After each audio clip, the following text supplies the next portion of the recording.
Hi everyone, welcome back to Cooking Club. We're gonna get started. This week for Valentine's Day, we're making a cute pink treat. Strawberry blondies, strawberry brownies, whatever you want to call them. But we are using cake mix as we have done a few times with different recipes. And so a couple of the things that we'll need are the strawberry cake mix, and we will need 2 eggs, 1/3 cup of oil, whatever milk that you choose to use to make the icing. And you don't have to do that part. You don't have to use icing at all. But I think it gives it kind of an extra flavor. And then we will need powdered sugar to accompany the milk to make that. So it's a very minimal ingredient recipe. Oven, you want it preheated to 350 degrees. And then we are using a smaller dish. So the recipe calls for an 8x8. I only have an 8.5 by 8.5. Some of you may have a 9 by 9. That's fine. We'll just want to watch the cooking time. It's about 15 to 17 minutes, or until we see the edges of the brownie start to turn brown a little bit. So, if you have a wider pan or a bigger one, then you're gonna need to watch it a little bit more closely, and we might need to take a couple minutes off because that would then spread the batter out more, which means it's going to cook faster because it's a thinner layer on top. So the other thing that I'm realizing I didn't say we needed was our mixing bowl. So we'll go ahead and start with that piece. So grab your mixing bowl and your spatula, and we're going to get started on that.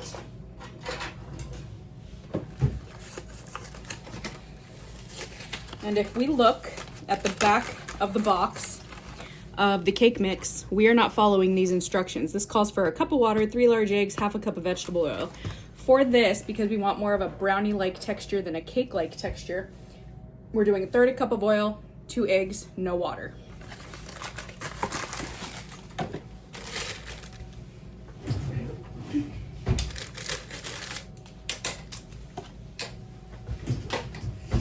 Another fun thing with this recipe is that if you're able to find Valentine's Day sprinkles, or if you have,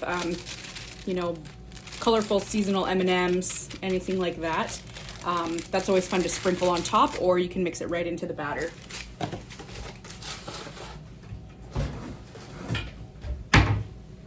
Okay, so 1/3 cup of vegetable oil. You guys all should have this from the last time I sent one home.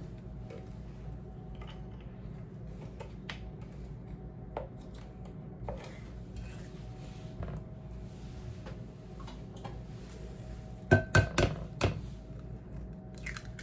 know we've talked about it a few times here and there, but typically we do want to separate our eggs into another dish. That way, in case it's a bad egg, or if we get some shells into the batter, then we can put it in the big mixture.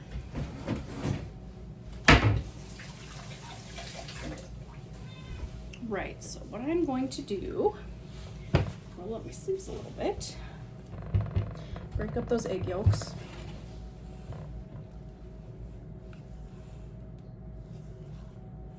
And we're just gonna try and make sure everything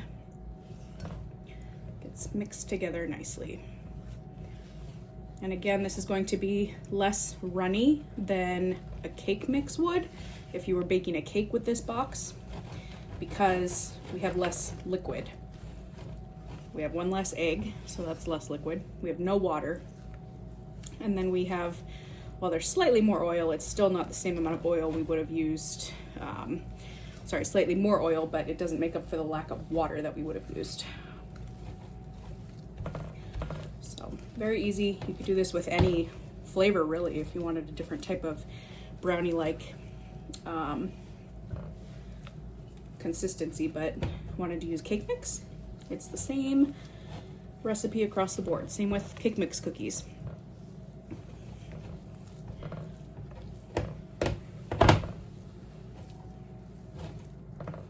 Okay, so I'm essentially just mixing until all the powder is gone.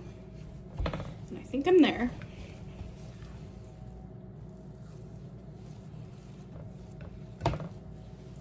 And I've prepared my dish with the nonstick spray. So now that I'm there, I'm gonna go ahead and pour that right into the middle.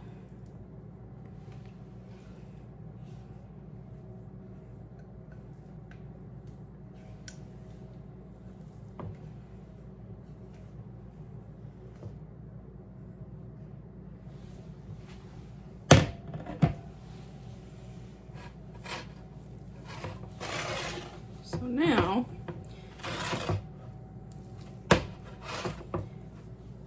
I'm going to just kind of spread this around, flatten it around a little bit.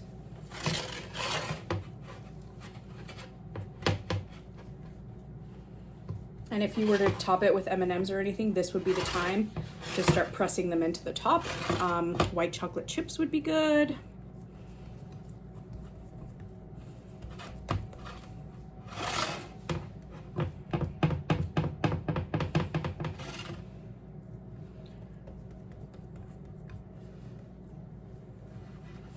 All right, so there we go. Flattened into my 8.5 by 8.5, and then we're gonna pop this in the oven. I'm gonna go for 15 minutes. Our window is kind of 15 to 17 minutes. Again, I'm using a slightly larger pan, only by half an inch by half an inch, as opposed to the recipe. So I'm gonna keep an eye on it. And then if you guys are using a bigger pan, you wanna do less time. So if you have a 9 by 9, maybe do 13 to 15 minutes, and then we'll check it and go from there. So I will see you back in 15 minutes. So this is after 15 minutes in the oven. I'm gonna just poke it on top. It's starting to get brown right here, nice and crackly on top. We don't really need to do the toothpick test here just because it's not gonna come out clean. It's more of a brownie consistency.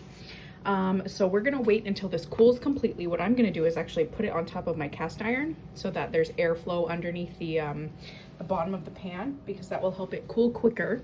And then we'll get to the making of our frosting glaze that we're gonna drizzle on top. So we're gonna let it cool, and 15 minutes was great for me at 350. And then, yeah, and then once it's cool, we will go ahead and work on our frosting / glaze. All right, so this is my brownie tray after, maybe half an hour of cooling. It's still a little warm on the bottom, but the top is cool to the touch. And, I can hold it, and I can even put my hand under here. So I'm going to set this aside so that I can work on the glaze. What we're going to do is your choice of milk. I'm just using oat milk because that's what we have in the house. You can use cow's milk, almond milk, does not matter. This is just a classic powdered sugar glaze. It's not like a buttercream or anything, like a proper frosting, but it's more so a glaze. So I'm gonna start with a 1/4 cup of powdered sugar. And that's what I'll be sending you home with. I'll send you with a tiny bit more, just in case. But then we will need, a teaspoon, maybe a 1.5 teaspoons of liquid. So I'm just gonna start with 1. Typically when I do this, I don't measure. When I'm doing a glaze, it's just kind of a, add the powdered sugar, add your liquid, mix it up, see how the consistency is for you. But we are gonna use a whisk so that it has a little bit, can get through and break up the powdered sugar chunks a little bit. So this, to me, very, very sticky. Because it's not going to drizzle very well. It might drizzle okay, but I am just going to do the tiniest splash more of liquid, because I want it to be a true drizzle across my brownies. So see how it's running off of my whisk a little bit smoother? And you can do this in a pattern or any sort of specific way if you wanted, but I'm just gonna take it and go like this and do some zigzags.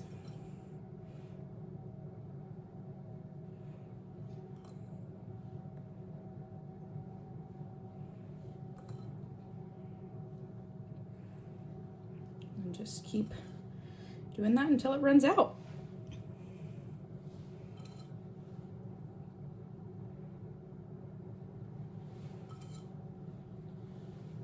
Another way that you can do this is if you wanted to put this in like a Ziploc bag and then cut the corner out of the bag like we've done with frosting before, and then squeeze it and you'll have an even more uniform drizzle.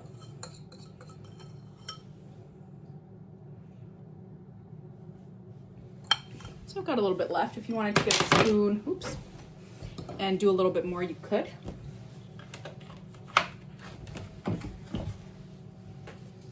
All right, so let's take a look. Man, that whisk does not want to stay. So that is our glazed brownie. So you can start to eat it even though it's a little bit warm. You can cut into it right now. You will want to eat it within a few days. I would say store it in the refrigerator because we did use a milk on it. I didn't use dairy milk, but some of you might, so just keep that in mind if you decide to do the glaze on it. So that is all I have for you. I do hope you enjoy this recipe, and then I will see you back after the break. So there'll be a couple weeks of no club, but I do hope everyone enjoys this recipe, and I will see you soon. Bye.